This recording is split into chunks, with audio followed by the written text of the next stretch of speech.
It's on. Okay. We'll go ahead and get started. I guess the first thing is we need to select a chair for this committee. I would nominate Mr. Clausen. I would second that in a heartbeat. I hear the train wrestle. All right. Anyone else interested? All in favor say aye. Aye. Even though we don't take a vote at committees, I guess we did today. Moving on, the financial report. And both Mr. Martin and I are going to kind of go through, for the benefit of you guys. This is something that we see every month if you've not seen it yet. Basically, what the committee has asked Alan to do is to provide us with the sales tax receipt, since that's such a large part of our revenue stream, and then how that compares to previous years and how it compares to the budget. So, as you can see, with February's receipt, we're about 4.7% ahead. Now, that's year to date, correct, Alan, or is that just for the month? That's just for the month, 6.7 for the, At the bottom. Okay, down at the bottom of 6.9 year to date. And the sales tax, real estate excise tax, down at the lower left, the refunding.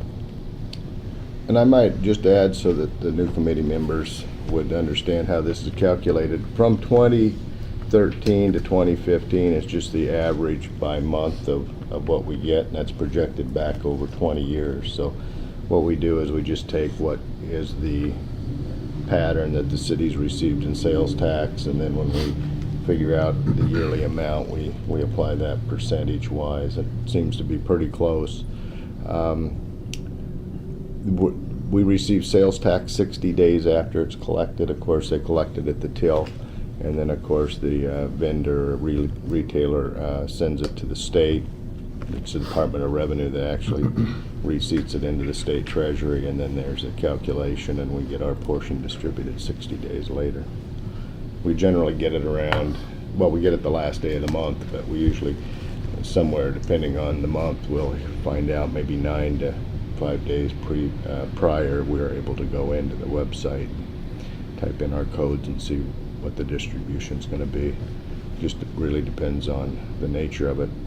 And you just can see the pattern there, how it just, the percent of total is pretty much that, 5-year average. We're showing 3 years, but that's the 5-year average of collections over the period of time. And you can see February's high because, of course, that's your December. December retail. Right. So that's pretty typical of that. And you can see the pattern, how it develops there through drops early summer, but then kind of builds too. And you see, you kind of get a bump up when young folks go to school. And also, if you look at car sales tend to Go up in pop up a little October. bit in that fall period of time when the new models come out and they discount the older models. So that's pretty much a pattern, and that's true all over the state. I don't think we're much different than anybody else. So that's how it's calculated. And you said this 5-year average is based on 20 years worth of data. Well, it goes back 20 years. years. I mean, you could go back, and it's Right. only 5 years because you want, of course, throw out you get the new Right. trend. But Okay. it goes back a long time, and it's all pretty much within a point or two. Do you recall when we budgeted, we took percentage over, was it last year or was it? I did it a little bit different this year. Maybe that's why I'm so low. But I actually went back and took Conley's piece, the Puget Sound forecasters information, and really worked real hard on an Excel spreadsheet to project it out based on the fact that I was going to move to a biennial budget, and I was going to try to figure out really to dial it in. So didn't just take last year's and add it in. I did try to come up and use their numbers on trends, and I'm low. But it is over last year's. That's what we use typically at the transit. Right. This last year, they were pretty close. Right, they are, yeah. Pretty close. Yeah. So anyway, that's how I tried to do it. And, you'd rather be low than high. And here's the thing. typically, we don't know yet because we haven't got to that part of the annual report, which is due the last day of May to the state auditor's office. In that, we have to determine what our percentage of revenue over projection was and expenses over projection for the past biennial period, which is 12 months. So typically, we're about 2% low, but higher in revenue collections. We're around 7% under budget on most things. That tends to be kind of the pattern that the city has going. I think the under budget stuff more has to do with what we didn't get to, rather than sharpen the pencil so much. Although I think right now your managers are all real good about being fiscally conservative. You really do. So that's how that plays out. So that's how that, we'll have that number sometime probably in April to give you some idea, I hope, no later than May sometime. That's going to say here's our percentage of difference. That falls, of course, into, this is all, there's two things, and I'm just trying to bring the committee up to kind of give you an idea, not to talk too much, but for example, we have a new mayor, and so I've spent quite a bit of time. I think we've had 2 or 3 good meetings on cash, and then how that plays into budget, because when you get to on my side of the equation, you end up with 2 things. You have budget, which everybody kind of focuses on, but then you still have the cash that's behind it. So I've spent some time with Rob to show him where the cash is and how it flows through here. Spent some time with him on the cash flows that we put together, and then also what's on the budget side. On the budget side, at Springbrook, all of the directors can go in and look and see what by line item, what they've spent in those line items. Quarterly, the treasurer's office prints out an actual hard copy report, which I put in their inboxes. That's pretty much just my initiative, so that I can go back and actually say, hey, did you see that? And here's the 2 or 3 things I want to ask you about, because what we're trying to do is, cash flow this thing for one thing, and then, have our budget be realistic. Most of the budget amendments that the treasurer is going to bring forward during the year, unless it's money that moves between funds over the amount that was originally budgeted, you really, under statute and the BARS manual, budget accounting reporting system, you really don't have to come back and do a budget amendment, because you budget by fund, not by line item. So as long as within the budget you don't go over, you really don't need to go back to the policy board. I bring those forward personally, one, so that the council is very transparent and knows exactly where it is if there's any question, and of course that resolution then leads back when I get into a situation with an auditor. If they were to say, how come this happened, I have the whole line. So it's for my administration to the end, and then the transparency of the group. But probably a quarter of the budget amendments are actually legally and regulatorily required. But it keeps everybody on the same page if you point out these changes. And as you've heard me talk about, I always think of an audience that we're talking to. There's people that are really close to this, that are very sophisticated, that realize the defined terms, know how we're calculating it, and track every day. Then there's a person farther back in the pews, if you will, that aren't as sophisticated. So we're trying to talk to everybody so that they know where their money is. When we look at this sheet, this current expense cash flow and your beginning and ending cash, that is strictly our primary budget. Yeah, it's general And that fund. has nothing to do with these REIT funds. No, it doesn't. That's Okay. general fund, and we started that back in the day when we were, Rob and John will remember, we were down to some real thin periods of time. Our payroll's our biggest expense each year and each month, and that off the top of my head, you're pushing about $300,000 now per payroll, and we pay every other week. So there's 2 months, or last year actually 3 months, where we ended up with 3 pay periods in a month. So you're pushing $1 million there. So now all that comes out of the general fund, comes out of other funds as well, but A lot of those are transfers back into the general fund after we determine who we paid what. I think one of the other issues too is, Alan mentions cash flow, was you gotta remember all those sales tax we get on a monthly basis. Property tax comes in, bulk of it twice a year, so there's a long dry period Right. before Yeah. April. And then if you could just help me remember, and I don't want to dwell on this, but what have we budgeted out of those REIT monies? Because I know that in our budget this year, we've taken significant REIT funds to do Bethel. And I couldn't remember because I'm looking at these and they're significant. I can't remember what we Well, were it's, drawing them down to. Yeah, basically it's, capital items. Right, no, So it's gonna exactly. be the park improvements out there. And will the DeKalb Pier come out of this? DeKalb Pier's got 82,650, and then Mark had, 40. 40, so we're gonna have to take another 40, so the total of that's gonna be about 125. That little pocket park too over by, Yeah. And we're half on Hotel that, too, aren't we? Ryan. Yeah, 62,500 for that.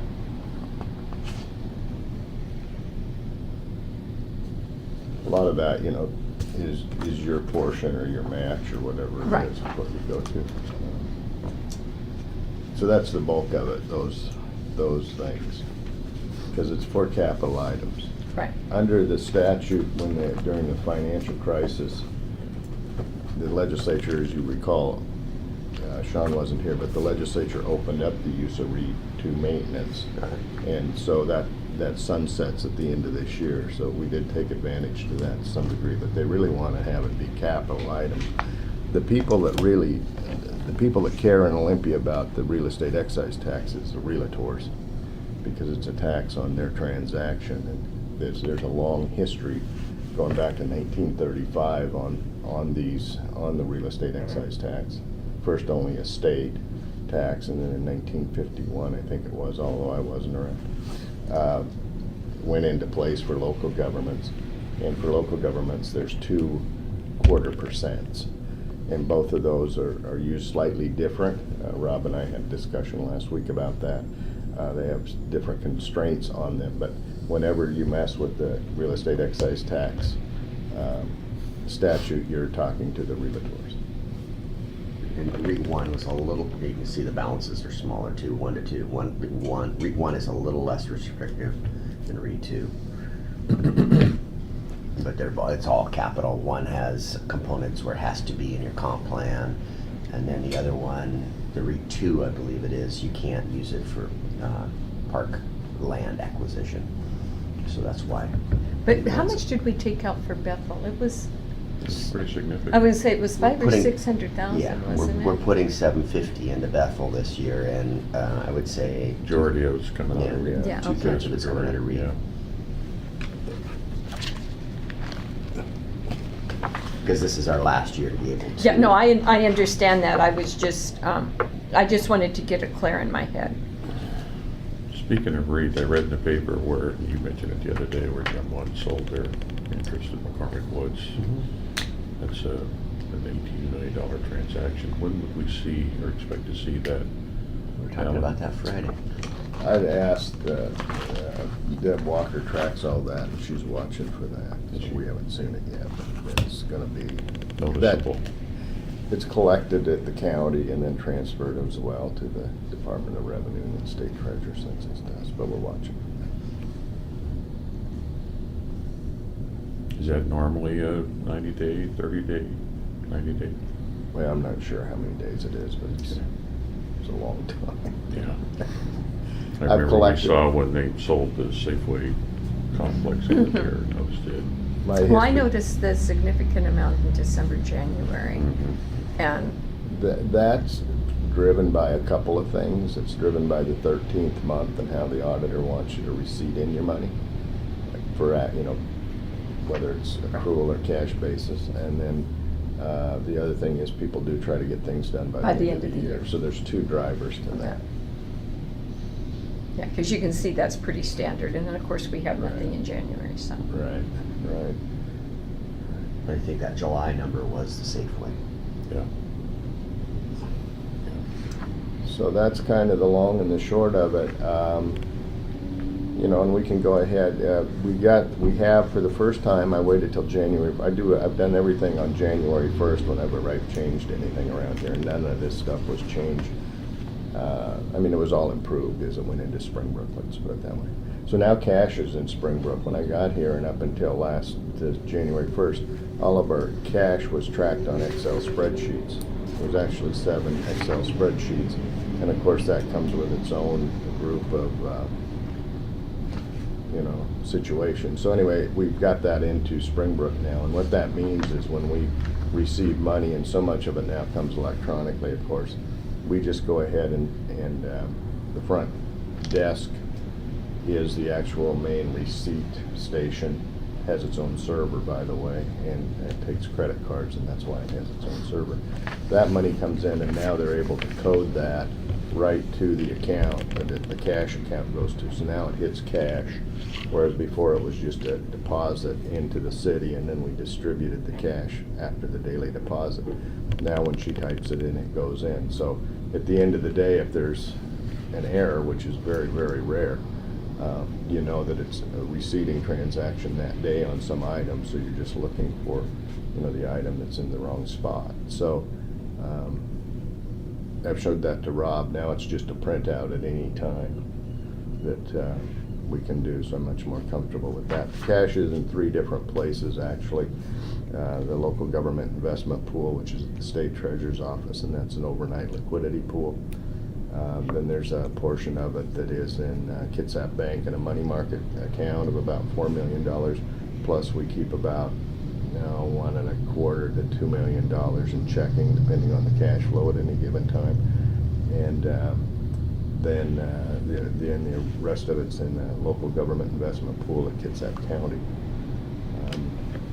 I know Shelley Pearson manages the Kitsap County pool, has been doing it for, 20 years. Doug Eckstein manages the LGIP. He's been doing it since 1989. These are long-term employees. They're operated like a money market account where you put $1 in, you get $1 out. 2A7 is the federal code for that, which they're changing. They're going to change that. Don't need to take you down that rabbit hole. But anyway, that's where the money is. I did disclose all of that to Mr. Patonsu. It's broken down by fund, by cash on our books, and those 3, our banking relationship is Rob and Quebec. No, really the banking arrangement for us is the bank is our concentration account, and we account for the money. And then they don't know whose money it is. It's just green under our name, and then we account for it for the various funds. And so within those pools of money that you talked about is our utilities, is our REIT money, is our general fund money. Yeah. So it's there because it's green, and then you have in-house the software, the accounting system that identifies all of it. Right.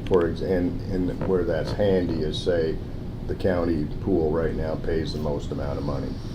And so you really aren't able to send money back up the hill because they're county treasurer's ex officio treasurer for the city for collection of certain taxes. So she collects that, and their office puts it into that pool. So that's how that money builds up. Well, let's say we wanted, because that pays higher interest, all money being green, we can actually have money that was never in the county, and we can put that name on it, if you will, get the higher interest rate, and spend the money that's at the bank that's in somebody else's name. So you really don't have to move physical cash, you just do the accounting transaction. So it makes it pretty slick, really. So that, in other words, we are the treasury. They're just those pools are just the 3 concentration. We're not big enough to go out and buy securities. I mean, don't let anybody talk you into that type of thing. I mean, you'd have to get a bigger treasury, and you'd have to be earning a lot more interest to make it make sense. I mean, maybe buying some CDs or something like that at some point might do it if rates got high where you wanted to put some money away. But other than that, there's no marginal difference for what you gain. And you're not able to hold the securities anyway. You have to do a third-party agreement where you buy an agreement, they hold it for you, because they don't let the treasurer actually, you hold the account, but you don't hold the physical security. Third-party vendor has to do it. So that, you know, I can't, nobody can steal from you, and you can't steal from yourself if you want. So that's kind of the big picture. Alrighty, why don't we move on to the information technology report. Just kind of reading through this. The SciTel, what you have with you, and I wrote a memo here to kind of hit the highlights of what's in the SciTel report, the network report. And I was I think I've told you before, but not in the meeting, I was very pleased with the SciTel network assessment. They came up, they had 3 or 4 technicians, they locked into our system and they ran this Nexus report, which I learned is a standard for all computer systems like this. Nexus is a kind of an open sourced tool that runs everything and then rates it. And they ran through, so they find everything that doesn't work and any blockages or anything like that, and that's all in the report, what's failed and what's complete. So, and in talking to, I had 2 good conversations with, almost layman-like conversations with the person that led the SciTel piece. He used to do a lot of work, but now he's more on the administration side, and he said, you know, he had a technician there, but he said, I haven't been doing this for about 15 years. You know, my job's different. My job's Right. to talk to you. And it was very well done, I thought.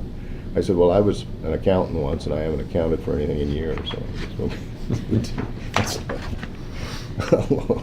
you know, I mean, you get away from actually doing payroll, in charge of payroll, but they won't let you get towards it. But anyway, he had the skills to really kind of walk us through that and that type of thing. So he said a couple of things. I hit the highlights in here so that we'd have something to talk about. And he said that basically he made a comment that overall the city is behind in its technology investment. That's what we learned down there. So I talked about the background and the process they went through.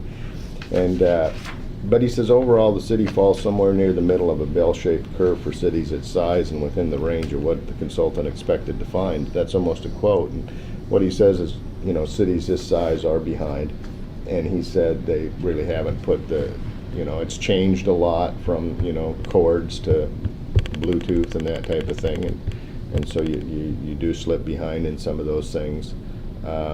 So he says where you have one staff person, where you've moved from, you know, 5,500 people to 13,000 people, you know, you're going to see these kind of situations. So he wasn't outside of one issue. He said, hey, this is what you have out there. So he thinks we should do a lot, but he says, you know, there's a lot of people in the same boat, and they do this all the time and all day with people. He talked about some must-do upgrades, but he also said put your first energy into a good stuff enhancements.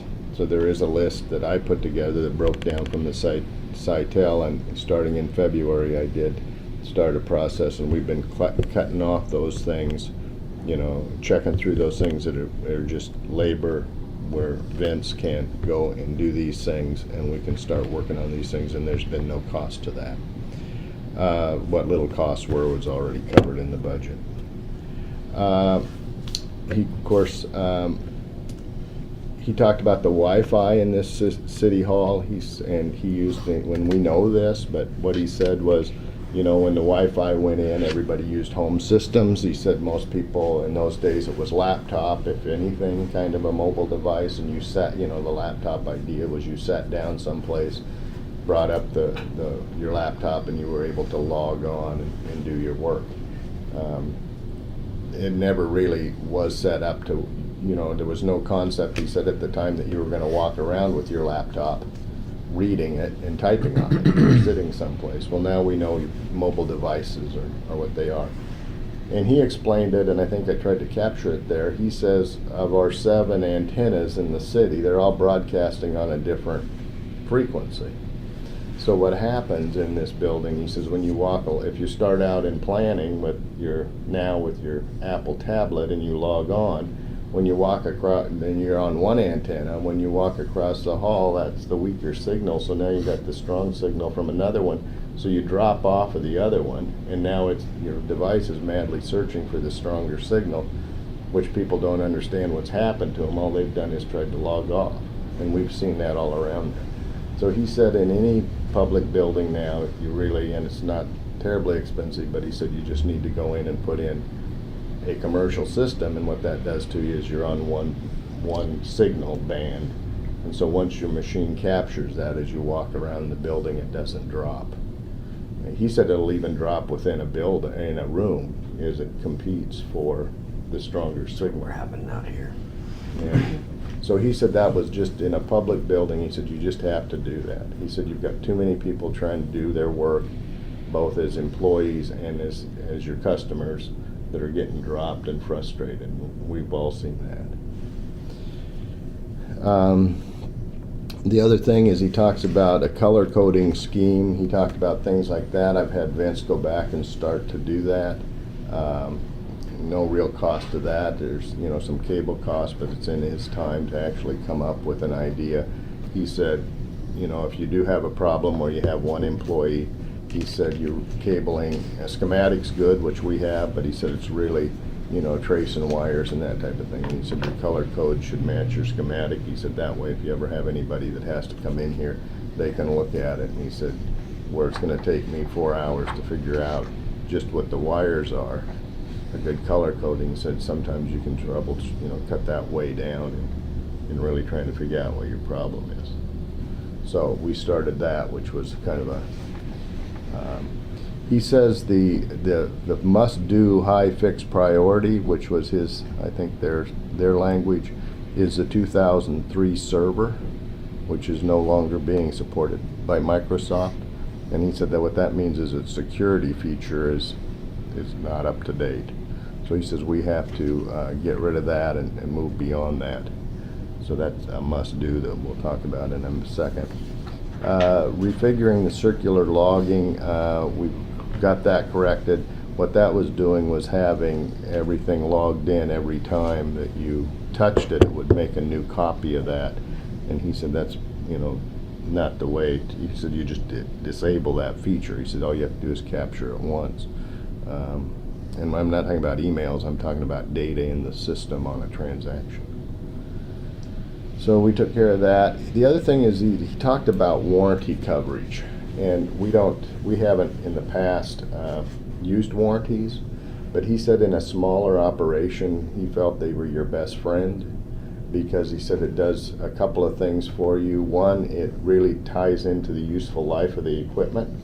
So when the warranty runs out, he said, where you really don't have an IT department, if you will, like a big operation, it gives the policy people some idea on, how good is their equipment. Because he said if the company isn't willing to warrant it, then you really should ask yourself, should we keep this?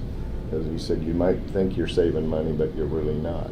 The other thing he said on a warranty is he said they will, when you call them, if you have a problem, if it's warranted, it's their problem, rather than trying to drop down into the regular food chain. I have this piece of equipment, it's not working, and what do I do about it? And you just go into their repair, phone circuit, rather than I've got a warranty number here and this thing quit working.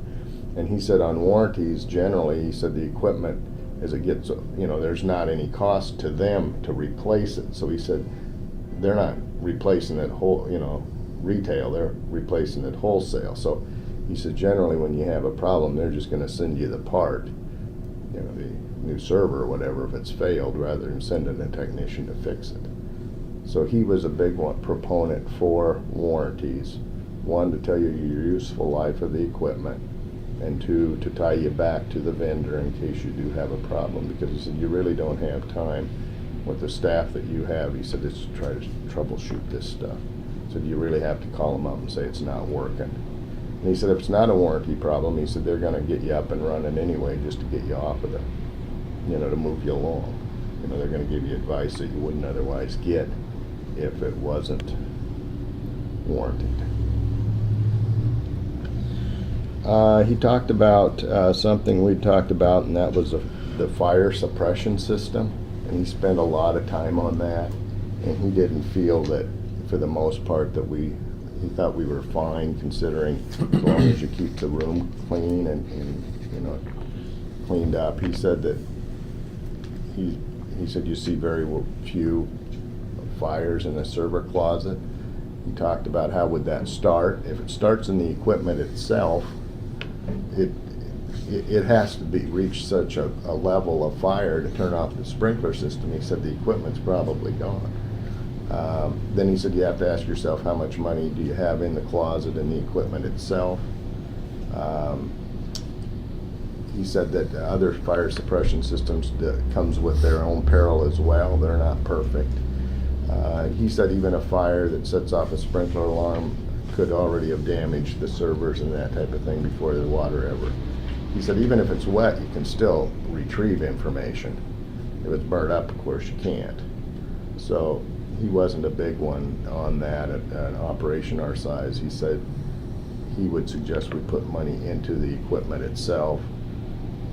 Keep your cable short. He said keep the trash out of the room and those type of things to make sure that you lower the fire. He said the only way he said in the conversation, the only two places you should have an ignition source would be the light fixture.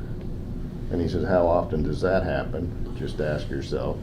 And then he said the other thing would be the equipment itself. And he said you want to make sure that your cables are the shorter cables, you don't have extension cords, the electrician's got the right power going. That was his advice on that, which I thought was real interesting. I spent quite a bit of time on that. Based on what we have in the closet, a fire might be our best friend.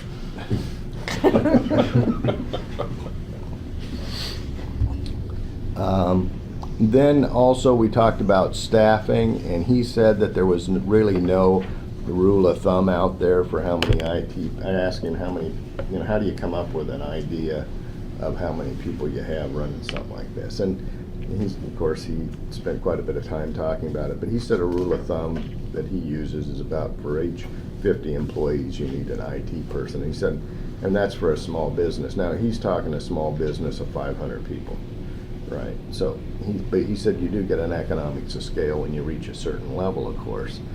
But he said you're kind of in this situation. And he talked about, how we use computers are different, how our employees are more sophisticated than they were before. We're asking our IT people to do different things. So his thought was we're probably at a point right now for about an FTE and a half. And so I spent a lot of time about that. And he said to split the duties from really a local area network person, not necessarily a manager, but a person, and then also kind of your desktop, what I'd call the layperson, desktop person, the person that's, interacts with the staff, does the software, keeps track of, who has what on their desktops, and sets up the new employees and that type of person. So in the report that I wrote is 2 job descriptions that separate those from what we learned, and I worked with current staff and Deb Howard and looked around and tried to come up with a realistic idea of what the city might need going forward on this. And then I took their recommendations, which as you can see are voluminous, and broke them down into 4 different categories, I think it was, with them, quick fixes, and then the 1, 2, 3 pieces, and then I wrote a plan that you can fold out there that would be the rollout for this to actually start to address some of this stuff. And then you've got the suggestion there for how you would realign this to actually put a part-time FTE and a full-time FTE to work to solve some of these problems, or address some of the issues there. I broke down the different costs there. Those haven't been bid out at all. Those are just pretty much a estimate that for policy discussion to see what you'd all like to move forward with. I wouldn't suggest going to the cloud with Springbrook till we work it through the budget process for 2017 and we look at that and see what the long-term costs are on that. It's something we don't have to do now, but he did suggest to move everything to the cloud, that's the direction. He said most people aren't making tapes and taking down to a bank and putting it into a vault. And so One of the items that was indicated as needing is to replace a server, and is this a virtual server for 27,000? Is that? yeah, right. That's the must-do, and that takes us from 7 down to I think 4, and that's really would get rid of the 2003 problem. And that's on the fold out. I think we have that started in August to start to get that in place. We could do it sooner, but yes, that would do that. The answer to that is yes. Is that actually hardware, or Yeah. is it another 4. piece? And the virtual part is that, which I think means something different than me, an IT person. The virtual part is if any of the 4 fail, it trades off the information from the other 3. Right. Right. That's the virtual part. So you still need the box. As a layperson, and he explained to me you still need the local area network to push this stuff out and retrieve it, and that's what you do. But he said you want to put everything on somebody contractually onto somebody else if you can today, and then rely on your warranties and manage it that way. So But we end up with 4 boxes mhm. here, and we have 7 right now. Yeah, I believe that's right. And we would end up with 4. And we have one up in Paulsbo that during the Coppola administration, there's a server up there that was put up there that's a backup storage, but that would go away as well. So this would clean it all up. How much of this would we do in-house versus contract with? Well, I figured up, all of this is $91,000. That includes the contractors to come in, and we would contract out as much work as we could to hook this stuff up, would be my suggestion. That's recommendation. eliminating that Springbrook. Yeah, I'm not, Yeah. that's out of it. And then the other thing, the other ask, and this is consultant driven.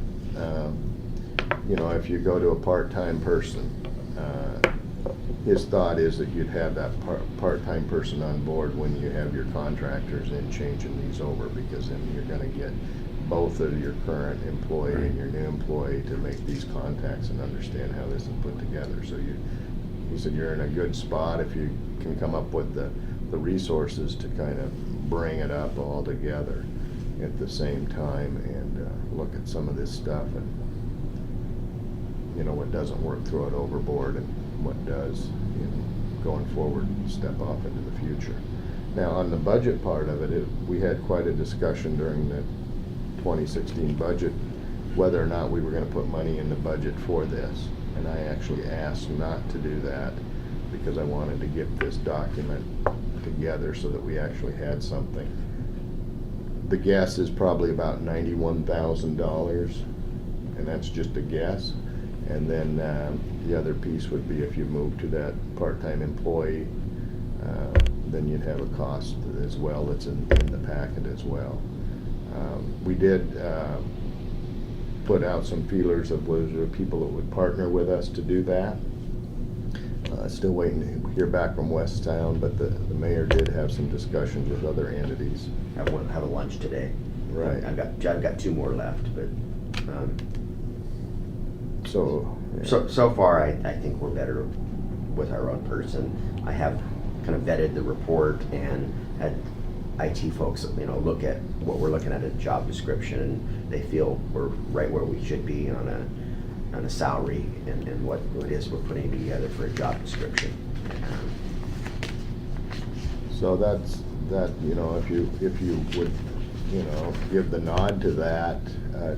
Go ahead and look over the report. If you have questions, get a hold of me. We can always go back to the consultant if you want a bigger discussion. What he suggests is once we make these changes, to hire them to come back and run that Nexus system again, and I would highly recommend that. That way you know that everything got done. It doesn't cost much, $1,000 or $1,200.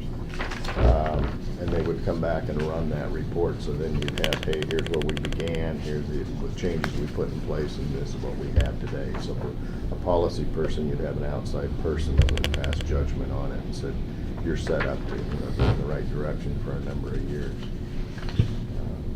And I've seen bits and pieces about security. Is security addressed It is. with his changes? And they don't seem to have any concerns once we make these changes.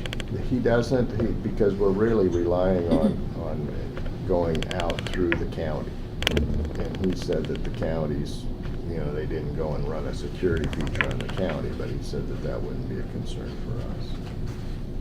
And there we're talking about the court and the police department is the big pieces of that.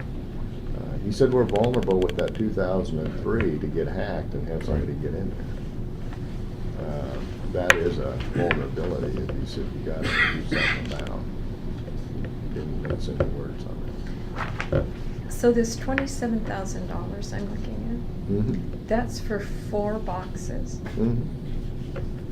And the That's virtual server extremely again, low. I was gonna say, that seems, For The- servers, that's Yeah, very, very yeah, low. So- yeah. Well, but they're not, I haven't bid this out. I Yeah. asked for ballpark numbers, and that's what we have. And it might be an old number too, but I didn't bid it out. yeah, and I don't It know. seems low for one server, Okay. so. Yeah, because it's been years since I've done anything like that. It's changed so much that it's Yeah. just like anything else. You can buy computers so cheap now. It's unbelievable. Yeah. But to buy Parts and parts. one that is dedicated as a server, you're generally spending a Right. few bucks for it, so it, Yeah, especially when But you you're- consider everything that it has, well, I don't know what it has to run. I just am thinking what we did at the bank and, our main processing server was, yeah, a lot. yeah. Even if it's double, we have to do it. Yeah, no, that doesn't No, make it, I I just looked at the appreciate that. number and It's thought it just- was low. When That's he the said piece there where was we're 4. where we are vulnerable. Yeah, I'm wondering if this isn't replacing just the one box and reconfiguring our other boxes, but you know it better than I. We went to virtual service in transit and it was a huge savings as far as reducing the number of boxes we need. Right. But still, those boxes are not cheap, so. Well, there's a couple ways, so anyway, here's the report, please look Yeah. it over. If Yeah. you have questions, we can get you to the real guy. Vis-a-vis no staff, I could get him on the phone if you wanted a frank conversation. If not, if you want that, let me know. The other thing, what I'd like to take away from the meeting is your support to go ahead and start a process to move forward on this, to come up and start to bid it out. As I bid it out, what I would do is I'd write a resolution that laid this out. There was there was the process, this is what we arrived at, here's what we're doing, here's what we're gonna hope to do. So I'd just have the 2-page whereases, and then in there I'll identify the actual cost, and then I'd share that with you. And then at that point, we could go to the council and say, here's a budget amendment. This would be a true budget amendment where we say, hey, we had talked about this last year, this is what our costs are gonna be, and this is what we need to do. There's plenty of resources for this in the general fund. So you said this was about 91,000 less, or not Not including including us. the Springwood? That's work. correct. I just added those raw numbers up. 91,000 doesn't include the part-time employee. It does not include the part-time employee. So right at $100,000 for our guess of this. It could be more, but and then the website, I know that's something that we've talked about a lot, over the last couple of years. Would that be done after this, or can this be done independently and then The web, nobody started on the website portion. The Centel study did not include website, and what you'll learn when you get involved in this is that they see, everybody, the industry sees IT as just providing the plug-in to Right. to the website Right. nowadays. So the website's gonna have to be invigorated in another forum to see what we're gonna do there. So we haven't started any initiative to do anything with that at the minute. And, you know, if somebody would like to step forward to champion that, might be the way to go, but, Is it currently hosted here, hosted somewhere else, the website? It's hosted somewhere else. yeah, long-term relationship back in Minnesota or something. Okay. I know it's out of state. Yeah, so, One of the issues that we've talked about is a bit of a frustration is our abilities as outsiders, if you will, to log in and check emails efficiently. And what I've heard in years past, that part of the issues that restrict us is because of that pipe for the police department and the courts. And it has to be super secure and all that. Will any of this improvements help with that issue? we're hoping to separate the two issues. Wonderful. So will That's- this, That's the direction we're going. okay, We asked for some, That's why I'd like to use consultants to and contractors to set this up more than, I'd rather have a good system rely on some people that have seen the big picture out Perfect. there, that would come back and hand it to management and say, here's what you've got, and manage it from that point of view. And you'll see the org chart is that way. You know, so now going to your new position, are you far enough along with that you have something that we can chew on and bring forward? The job description is in the packet, and also the piece that goes with that you generally see during the budget process, where here's the cost of the new employee. Okay, so it's in there. That packet, that information's in there, so everything that you'd have to move forward with that would be. When would you like to be able to start moving forward on that? Well, I know in talking to the mayor, would like to do it sooner rather than later. So yesterday, so next council meeting, we should, are you comfortable with this coming to the next council meeting, or would you prefer it go through work study and then a council meeting? you know, I would be fine with bringing it to the council. And if they want to study it further, we can then schedule it for the next work study, but we could at least, I mean, if the committee is comfortable with it, and I haven't had a chance to look at it yet, so I'm not ready to say Right. yay or nay, if it's a problem. What? Well, Um, that's kind of what I'm feeling, is we've got a lot of Yeah. information here. I get this sense, you know, with head nods, that we all feel it's important, Mhm. but we haven't looked Right. at it enough. So if we were able to take it to the work study in March, I don't know how busy that agenda is. We've got a couple presentations, and I think the county's gonna be there. Through We're gonna have- UGA. Yeah, UGA. I think there's one other one, so I mean, we can squeeze it in for sure. I mean, that way maybe I we mean, could. we're gonna spend 20 minutes or half an hour on this, whether it's at a council meeting or at a work Right, study. So right. we might, if we wanna get everybody to the same level, we might as well do it at work study and then bring it back to that next council At the meeting next council meeting. in March. I mean, It sounds it's like the we're only- gonna get there at the Yeah. same And that time. gives me another week to finish up my due diligence with other IT departments, which I've got a good sense, but it doesn't hurt to talk to everybody. And that way, if we got a head nod in a work study, you know, we could we'd start on the process as soon as we heard that. Why don't we do this, and as a committee, is by the time our next council meeting, we'll have an opportunity and just check in. If there's no issues, then fine, let's move forward. If there is, then we can get back together before we go to work study, so we Okay. get those questions resolved. Sure. sense. Makes sense? Maybe you can give us an update Yes. on your due diligence work, so, okay. Well, thanks for your support in getting us this far. I mean, this was a good process. Well, you know, it's always nice to have a fresh set of eyes from the outside looking at what Oh, you're doing. 'Cause absolutely. sometimes you get so close to the forest. Well, technology changes so fast, It unless does. you're in it doing it every single day, how do you keep current with it? Yeah, Well, one of my feelings is you don't want to be held hostage to anything. And if we're held hostage as to what the city can and can't do because of the antiquated nature of our equipment, we need to do something Yeah. about that. well, the security thing is It's really huge. huge. And, you know, and I have no idea how it relates to, we're now accepting credit cards to make payments and all this sort of stuff on your utility bills. I mean, that's scary when you're playing with other people's information. So. Yeah, on the credit cards, it's on its own server that's in the treasurer's office. And The I'm physical assuming server. that, But does that have access to the world, and is it No. secure? Or Well, I hope does so. it? I don't know. I do too. But I know, it's a scary PCI thing. is, Oh, I know. it's huge.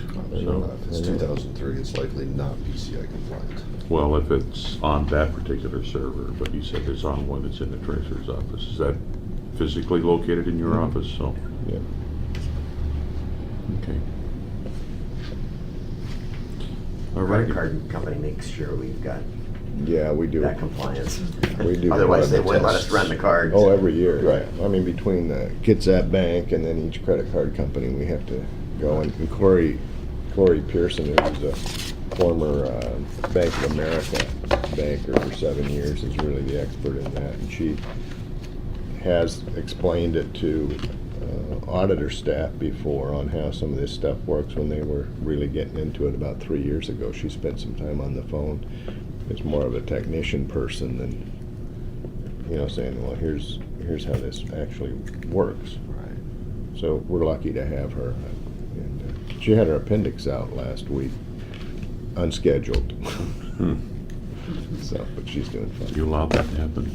Yeah. Well, Kathy, her partner in utility billing, had it done about 6 months before.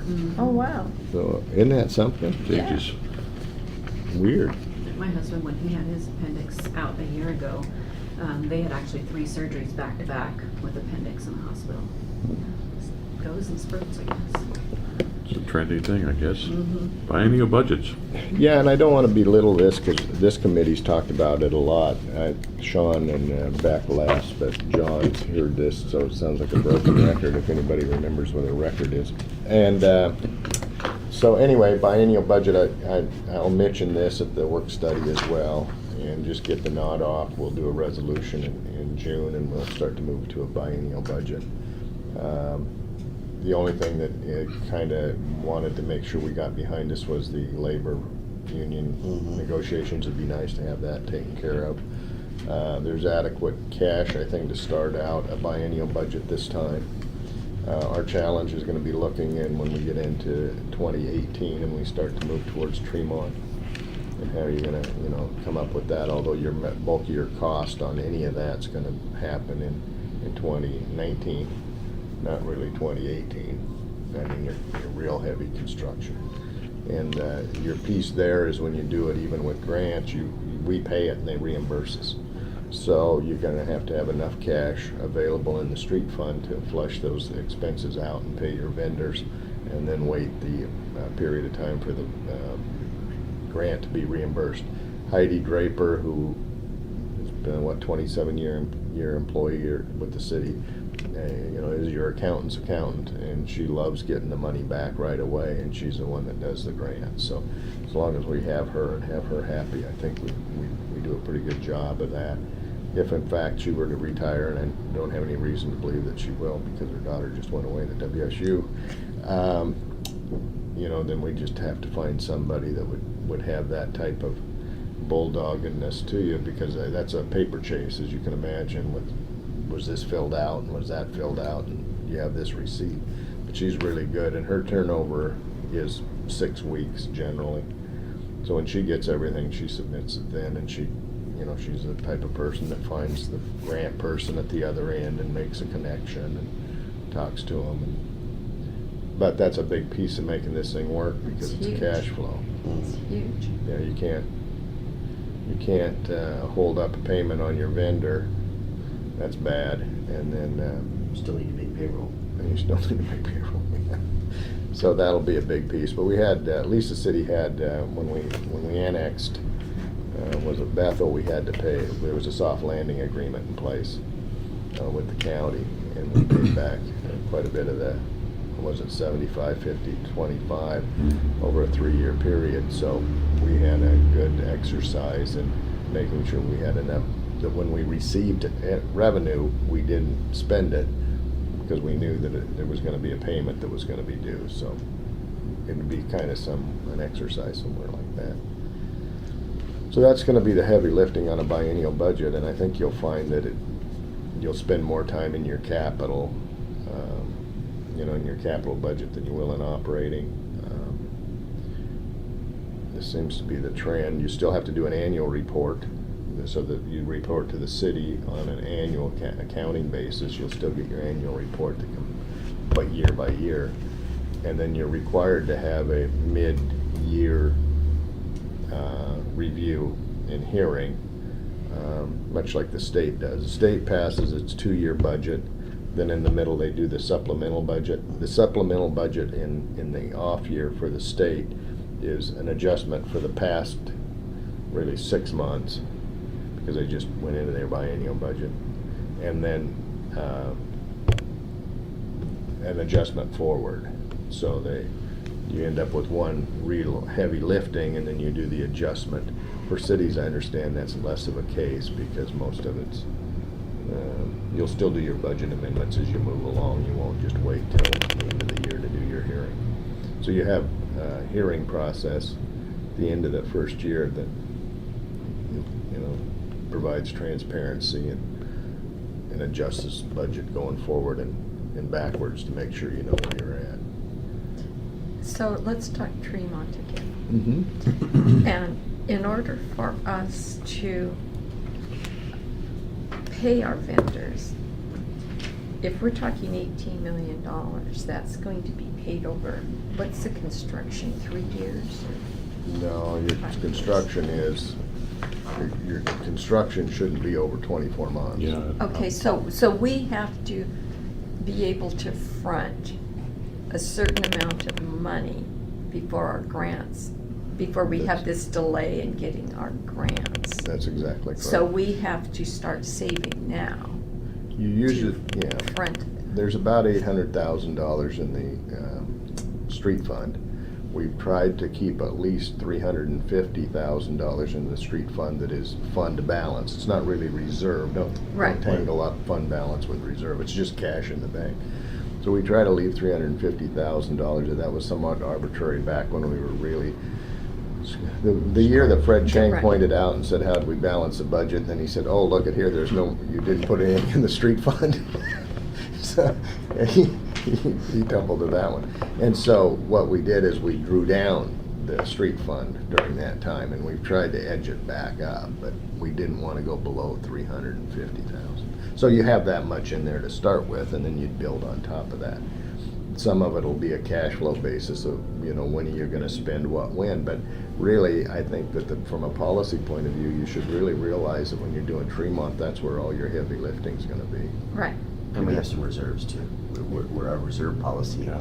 takes us to $1.4 million. I think we're north of 700,000 right now.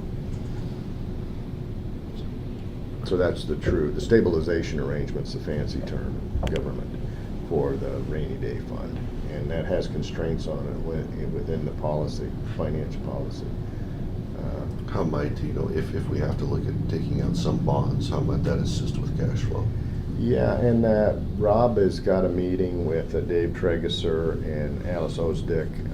I think it's March 25th. We're going to meet for about 2 hours there, the investment banker and the bond attorney, and we're going to talk about those issues. Yes, the cash, you'll borrow the money. If you do that, you'll have that, and you'll have that in the bank, and you can use that money as well. There's what's called spin down rules, because it's tax exempt, so you can't hold on to that money, or you have to start, if you're earning any interest on it over and above the bond amount, you have to pay arbitrage. You gotta pay it back to the federal government.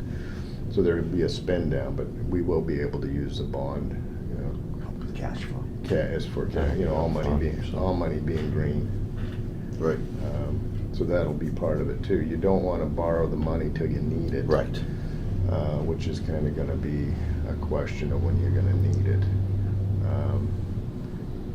For example, this is different here because you're just one project, but on the Tacoma Narrows Bridge, for example, there's actually 10 different bond deals on the Tacoma Narrows Bridge where the state just delivered the money on time when needed. Right. So there was just a large model, so when you were paying back to, well, it was called the Tacoma Bridge Builders, which was a consortium. They gave us a spend down and then we borrowed the money and just Right. had it in time, so we didn't borrow it. But those were zero coupon bonds, which you don't want to do because those are very expensive. But at any rate, Rob's gonna meet with them and spend a couple hours with them, and I think they'll really be able to get into some of the heavier lifting of that. And then at some point, I suppose, we've had those folks to this committee meeting before, and I guess when it comes out of Rob's meeting, Rob will make a decision to And they are with, D.A. Davidson, okay, and Alice was with Foster Pepper, but she's moved to Stradler and Company. okay. Just because Foster Pepper's changing up how they do a lot of land use. And her largest client was, I think, King County, which she spent most of her time building a Chinese wall between both sides of the office. And We gotta move on, so is there anything else with the biennial? So we're talking 17, 18 would be under the biennial budget. right, now, do you want me to put this, well, you'll see the resolution come forward in June, before June 30th, that lays it out. Do you want any, I think We've talked about it. Yeah, do you want Framework. I haven't had anybody question it. The only person that, because Sean is here, but Scott and Clancy may need to be brought up to speed. Yeah, Scott. The other council Scott's aware members of are it. Yeah, are he aware likes of it. Yeah. Yeah, he said do it. Scott's aware of it. I'll mention it if it's all right. I can do it just conversationally to Clancy. Is that fine? Yeah, just Yeah. to bring them up to speed. Right. And on the bonding folks too, I think, I plan to meet with them, but until we get a little farther down the track with Tremont and we really know what the need truly is gonna be, I think that's when we bring those folks in to meet with the council or probably the work study. Yeah, we're 2 years away from that. Really to do real heavy lifting on that. We gotta find out what we can get in grants and see what our portion has to be, because you're just gonna borrow what you need to. Would there be any benefit to doing like the April work study, just put a 10-minute discussion on the biennial budgeting, just I can do that. that way it's in the open and everybody's aware of it, Yeah. public's aware of it. I'll just read this letter, rewrite the title to the council and say if there's any questions. Okay. Committee priorities, transportation. I guess, I put that, I worded that at least, what is it that, you all want to see from finance, I guess, is kind of going forward. If there's anything that you want to see specifically that's going to help you on the policy side make a decision, I can put it together and bring it whenever you'd like to do. So I just wanted to put that out there. Maybe this would be a good one for the next committee, give everybody an opportunity to think about it and come back to the next committee. One of the big things to me you've touched on a little bit is cash flow.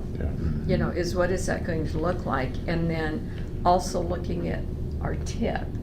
And because Tremont isn't the only Right. only thing we have. And to be aware. Yeah, and that's kind of what I thought too, especially on this piece on transportation. I know that so far this, we've collected $14,000 worth of transportation impact fees, for example.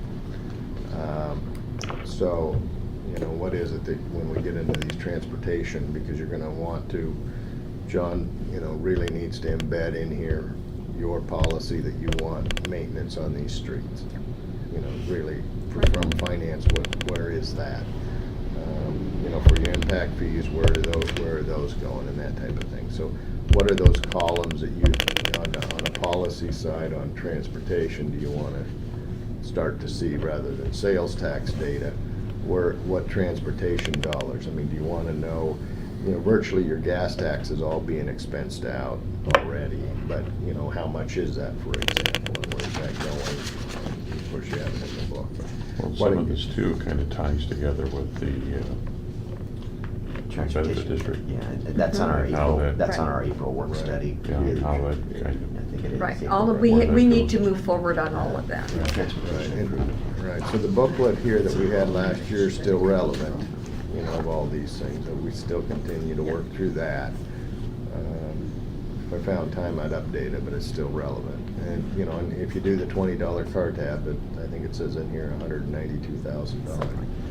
So those are the type of things, but I think not only is it's the collection amount, but also where are you earmarking this stuff? Right. And what is the realistic projection for a number of years to get some of this stuff done? So that you'll have some kind of memorialized. Right. We don't have yet that pavement management system, It's so in the that budget we this year. know. Yeah, Right. And that Where are goes, we with that, do you know? Uh, I think it's going to council next week. The I contract. just talked to Mark about it a week ago. I know it's in the pipeline.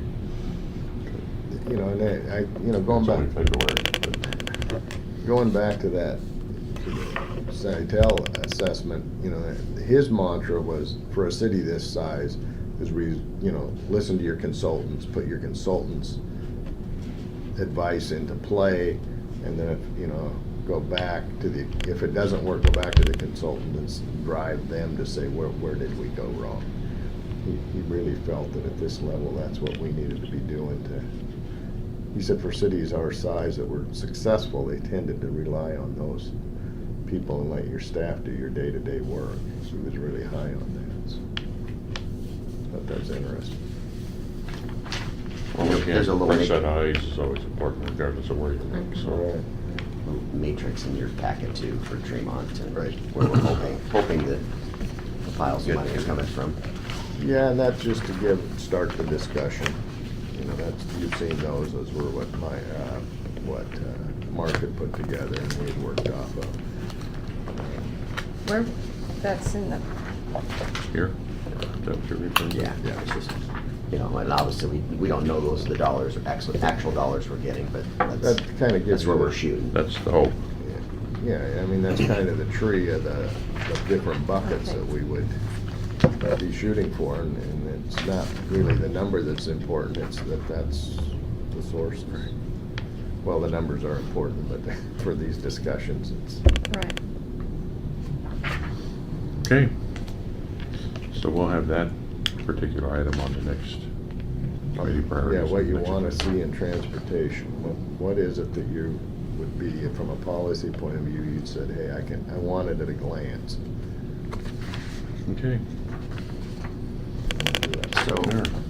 just to give you guys an update, so we've got furniture needs throughout the building, and we've got one chair in particular that's quite bad out here, but we do have one more chair than we need.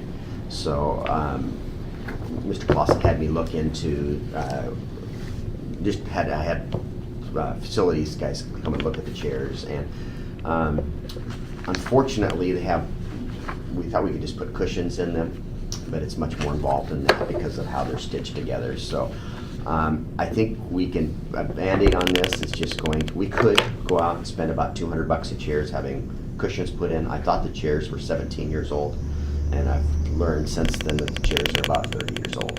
And the springs and things in them are, Actually older than that, but yeah, they've been around longer than Mr. Clausen, so we know that. So I think they could be to the end of their useful life, I don't really want to make a budget amendment of some chairs. You know, I think buying good quality chairs like we did got us 30 years versus going and buying an Office Depot chair for $300 or $400 that, in 4 years we're having this conversation again. So I just, more than anything, we know the chairs are tired. I think we should put some money in the 2017 budget to buy some office furniture, not just in the council chambers, but throughout the building. We have some needs. So that's all that was. I just wanted to bring you up to date that we're aware of it. And unless you have serious heartburn about the chairs, I think we can wait, 10 months or a year, and first part of 2017 we'll get some different chairs in there. The next piece is I got the report from Rice Fergus Miller, or actually the proposal to do the assessment on our building. There's 3 pieces to this.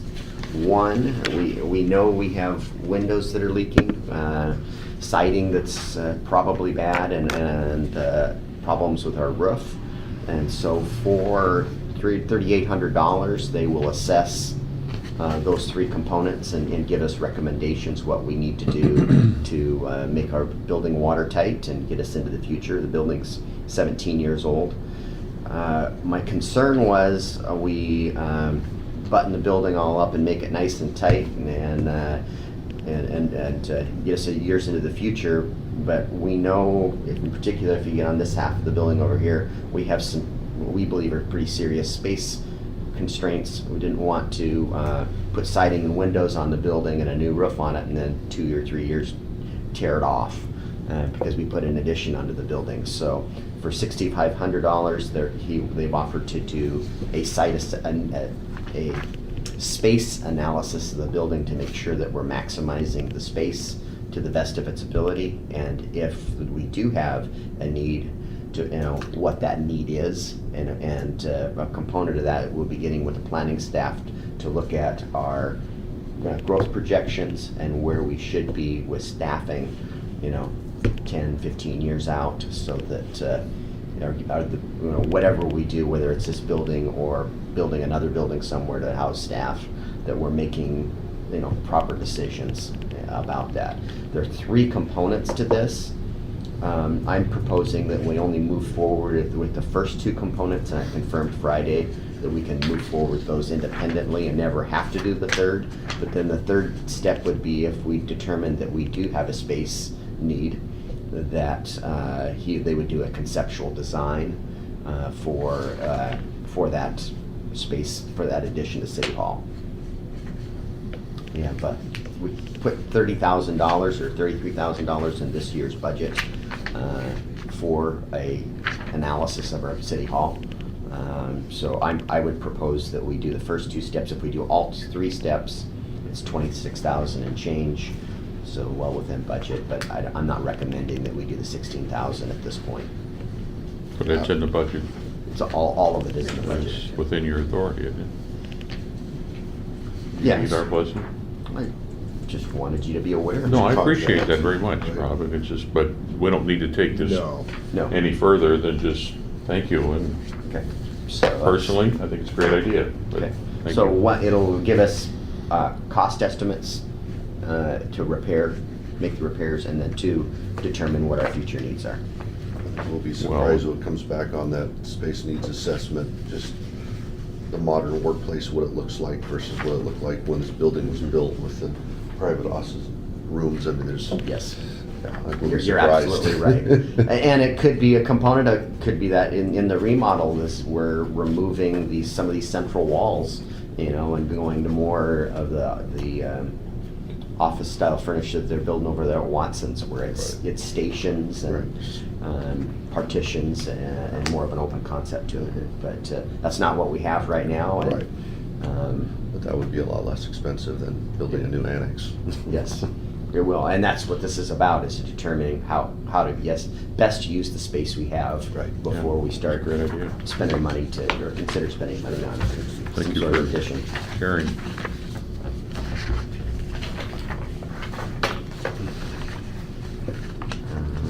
I'm done. City Randy? Halls. So. Oh, I'm sorry, I missed my B.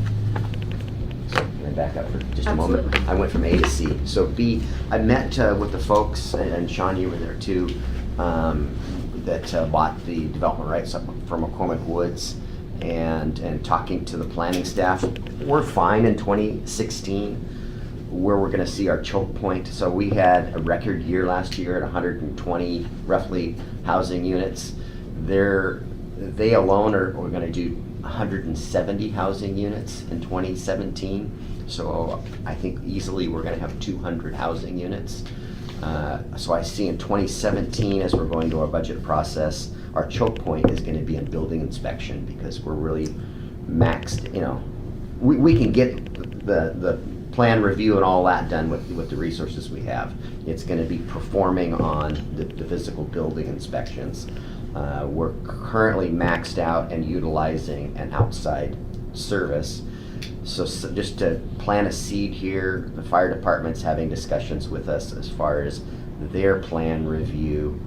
And, they're looking to want us to share some of our permit funds, potentially help pay for that employee. That when we entered into our interlocal agreement with the county, this was part of that agreement, but our city was much smaller, and that activity was 20-25% of that employee. Now we're up to 80-90% of that employee's time, and the fire department's going, time out, this isn't fair. You're fully utilizing one of our employees, but we're not getting any compensation. So as we move forward with that, maybe in the short term we pay them a little something, but we may want to consider taking half of that if we're going to give them $50,000, maybe we want our own building, in addition to our building staff, inspection staff, that's going to do that plan review component too. Now, what we need to be conscious of though too is, last time we went into the economic downturn, we had a building staff of 1. If we ramp this up, we can't be afraid, as if we come down off of this this peak in the building cycle, that we've got to be able to scale it down to. So I understand the need for someone to physically go out and do inspections. With our current staff, can we handle processing that many permits?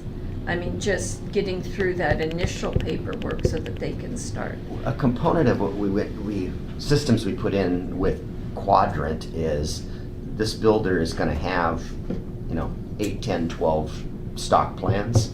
So up front, those plans will all be reviewed in the computer, and they'll walk up to the front counter and say, this will all be reviewed and ready to go in the queue, and they'll say, we want 3 of those and 4 of this one and 2 of this one, and they'll all been reviewed because they're and ready to go in the queue. They just stop in, pay their fee. In talking to Nick, the choke point is going to be in the physical inspection. He believes we've got the people in place. I'm not saying that it's not going to come in the budget process and say And we he wants still more, have but that part-time person, don't we? That we have that person. We've actually gone through a second one, and maybe that could be that hearing examiner support person that's working up at the front counter may need to turn into something more permanent. You're right, that because they're processing the paper as it's coming in the front door. So those are probably the 2 choke points. It's not I don't believe it's in the planning side. Well, this company that bought McCormick, they said they're gonna come in 17 with how many homes? They're going to track D, they're going to develop themselves, and that's 170 that they plan to do immediately. They're going to sell, they're in negotiations for McCormick West, which they believe will be a more of a senior community in that aspect of it. And then they're going to be working, what is it, 2,700? A total build out. Yeah, total build out. They've got Doesn't mean it gets development built rights. in a year, Yeah, but Well, barring the economic changes, Mhm. if everything went, they would, so I was trying to get a feel for, at 170 a year, is that their kind of anticipated That's what they'll have. multi-year plan, or with them selling a portion, there's gonna be somebody else that's gonna be Also- coming in? also- that's exactly right. Yeah. It would be also, Yeah. and they'd both be trying to. So I think even 200 is a conservative number if they're gonna do 170. Yeah, no, I agree. I'm just trying to figure out how long would it be at that level, looking out, 17. Your crystal ball isn't any better, yeah, and that's my, that was my Barring comment. any economic Yeah. changes. Right. If we ramp it up, we can't be afraid to ramp it down if the activity trails off. But you know what was real interesting through the economic downturn, of all people, Quadrant Homes just continued to build. They did. I don't know what was in their Just- sweet tea, but they just kept Price going. point, Pricey it was. Yeah. they were priced right in the market. Yeah, And that was one of the comments that those gentlemen made, pointing out the window out at McCormick Woods and that community, that this doesn't exist anywhere else in the Puget Is Sound. Quadrant the developer? No? No. It'll be a higher end home than that. Well, so these people that are buying it, this Eric Campbell, Jim Tosti, they're the developer. They won't be building homes. Right, Right. right. And so they'll be working, I'm sure, with your larger, your D.R. Hortons of the world, and would be my guess, that your larger home builders to actually come in and tackle the 170 units. At 50 here and 40 there, they sell a group of lots to this developer and a group of lots to that developer. Right. But they saw the 170. Going. There's market demand. On another issue that's kind of side issue on the transportation impact fees that we collect on those properties. You did a blended rate out there with the SEPA mitigation and then with your own impact fee. That was to be the same amount all across the city. What wasn't realized is the SEPA mitigation has a COLA in it, in that documentation. So each year that changes based on a cost of living adjustment that's embedded in that agreement. So that went up, goes up tomorrow. So anyway, you may have Nick come to you with an effort to work with Sharon Cates to take away that COLA in the SEPA mitigation. And And then, so I don't know where they're at on that, but I told him, I don't have any, I have to collect it. You know how it works. So I said, if you don't want to collect it, you're gonna have to get the city council to say you're not gonna collect it. So that's where that's at. So if you see that, that's what he'll be talking about. and then one last quick, I had lunch with Mayor Lent last Monday, and our planning department had already sent their planning department a letter, but I hand-delivered a copy to her, just so she wasn't surprised by it. But the housing development coming up Anderson Hill for 300 houses, their staff initially said that there wasn't any traffic impacts to Port Orchard.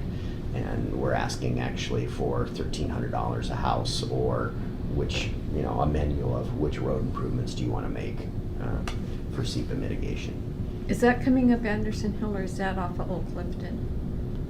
It's off Oak Clifton, Oak that Campus Parkway. That Campus Parkway, which is the road that runs parallel to the, or not parallel, but along the park. Yeah, It the goes far, north off of- Yeah. the north end. Yeah. If it impacts Port Orchard. Oh, no, significantly. Yeah. Significantly. So we asked Yeah. them to look at, they were using an outdated traffic report, and we asked them to use the more recent one, and, pointed out that we have traffic impact fees, so we carved out the projects that are in that area, and Nick did a. But it will impact Anderson Hill. People are gonna go, that intersection. Sure. Yeah. Oh, yeah. If you're coming from, 16, you're going up Anderson Hill. you're going up Anderson Hill, that's right, and that road is Yeah. not gonna withstand the traffic that they're gonna put on it. That The was The majority pressure. of that is in their city, though. Right. Oh, no, But the I- intersection that will certainly Yes. are. At The Old roundabout. Clifton. Yeah. Yeah. So if you get if your comments or pushback from, anybody in Bremerton, that's. Because they can't get out going that way, right? Right. So they might be able to get into there, Right. but when they leave, then the impact's greater to Correct. Port Orchard. Yeah. right? Yeah. Exactly. Okay, we've got 5 minutes, Brady. So this is an item that was brought to the council late last year. And so this is a proposal to enter into a contract with a third party to assist with public records request. So it's just a tracking mechanism internally for staff to make sure that we're on top of all of our public disclosure requests. It will also, it'll be a website feature. It'll be like a separate portal, so when they say put in a public records request, they can also do it online. So they have these three options. One, they can put in a request. Two, they can look at their request. So we're not making CDs and that type of thing. We can just put it into the cloud and they can access it that way. And then the other one is they can do some of their own public records requests, or some document searches within whatever we put on the website, which is basically just gonna be ordinance, minutes, resolutions, those type of things, maybe some contracts. And so, it is within, the 2016 budget.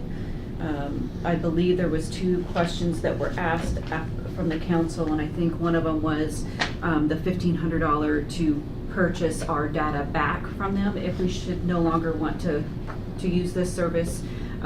There isn't any data that I would want to purchase from them because everything that they're, it's put into a system and I can extract out into reports. So before, I mean, I'm gonna know within 30 to 60, 90 days that, hey, this isn't working, or we found a different solution, whatever it may be, and I would extract all of the data out and have it, you know, on our files before we would say we're done. So we would never go back to them and ask them for data. And I did reach out to the city of Olympia to say, you know, hey, how does that kind of work? And so she says, you set up the reports on the data that you want to get.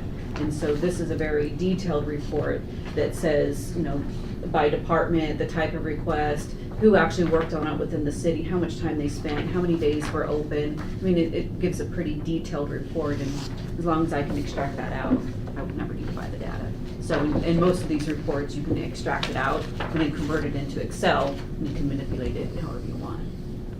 Interestingly enough, though, in public records, you oftentimes have to have like the originals, like the metadata. Will a copy of whatever you get out of the system going to survive? Yes, Okay. yeah. If it's a network, or it's a, I don't know what you want to call it, it's a software program, the software program itself isn't a document, it's the reports that you extract out, so we would make sure we have all of that data extracted out. And that's, yeah. Well, me, And then I think the other question that was brought up was the rate increase. So in the contract right now, if we just do a year to year, they can go up to 8%. Through the conversations that I had with the vendor, they said historically it's about 5% is what they have been increasing on an annual basis.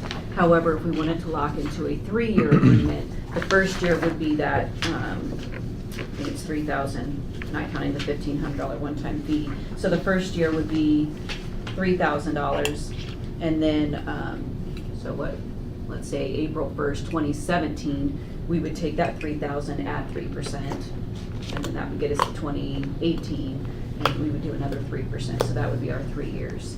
We would cap it at up to 3%, I think is what we said. so 3,000 plus the 3%. Correct. And I would make sure that, you know, if this proposal moves forward, that I would make sure that I budgeted appropriately for that cost increase. And I would just be a big proponent of this, obviously. So just kind of let you know where we're at in 2016. We've already had 33 public records requests, and we're not even 2 full months. Well, as of today, we have 2 months. And we've spent almost 2,000 hours. My staff has spent about, well, and some of planning and public works has spent about 2,000 hours already responding to the public disclosure request. In 2015, we didn't hit. 2,000 hours? Yeah. In 2 months? Oh, I have to, maybe I'll double check my math. Staff time spent, I'll have to double check and see if that's in minutes, now that I'm thinking about it, but. Yeah, because I thought I had everything converted into. that's a lot of time. Yeah. Be 5 full-time employees for 2 months. Yeah, oh, minutes, okay, my bad. I'll have to double check, make sure that that's minutes. But, so we've had that, and typically we don't hit 30 requests until the end of the 3rd month, so, the trend is going Upward. up. Last year, we closed out at 134 public records requests. That's just from finance, admin, public works, and DCD. And then the police last year ended up with 115. So, yeah, So anything that we can do to streamline, the more we get on the website, the more of the, when you go and click into that portal, you can queue up questions in advance and say, if somebody types any word that has the word budget, it'll automatically populate, oh, you're looking for the budget, and it'll direct them to that portion of the website without them putting in a public records request. Same with, we can put in, Minutes. we can put in committee agendas, we can put whatever keywords that we want to direct them to that portion of where it's at on our website, and it doesn't come into us and impact us as a public records request, so. And then, as you know, that I'm the only one that's trained in public disclosure requests in our departments right now. I suspect it's probably gonna take Janine about 6 months to get up to speed. So if I can get some sort of tracking tool, that would help. And I know that a couple weeks ago, gosh, I think it was like 2 days after Rhiannon had left, I received 6 public records requests in one day, and I'm like, ah! So, needless to say, I have 2 of them to get done today, and I will be down to 1, so. Where are you at replacing Janine's position? What was that? She starts next week. Yeah, she starts Wednesday next week, so I've got another week. Okay, you got anything 75 from us? applicants for that position up front. So if the committee is supportive, then I would bring it hopefully to next week's regular council meeting contract for approval. I did take the current contract that you guys have a copy of, vetted it through our current legal counsel. She has no concerns with the current contract. Committee, all right? Yeah, good. And do you prefer this on consent agenda or a business item? Well, since it was an issue, I think it should Business. be on the business item. Anyway, if anybody wants to talk about it. Next meeting. Folks, usually we have I like Mondays. done it towards the latter part of the month. Just, you get your sales tax report around, what, the 20? 5th, around the 25th, Yeah. somewhere in there. 28th then?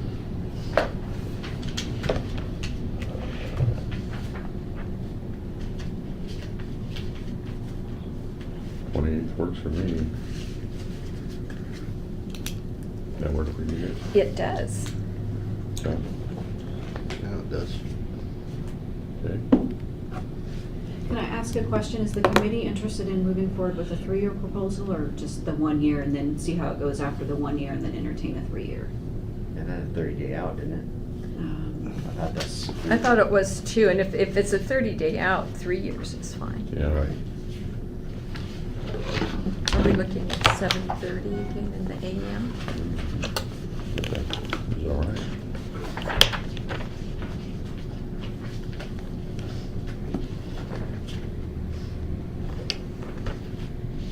60-day out.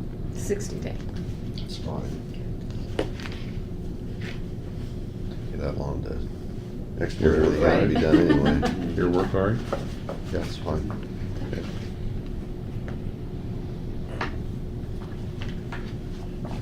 Okay, anything for do the order? Thank you all. Thank you very much. Appreciate it. Welcome to my world, We are good. the world of finance.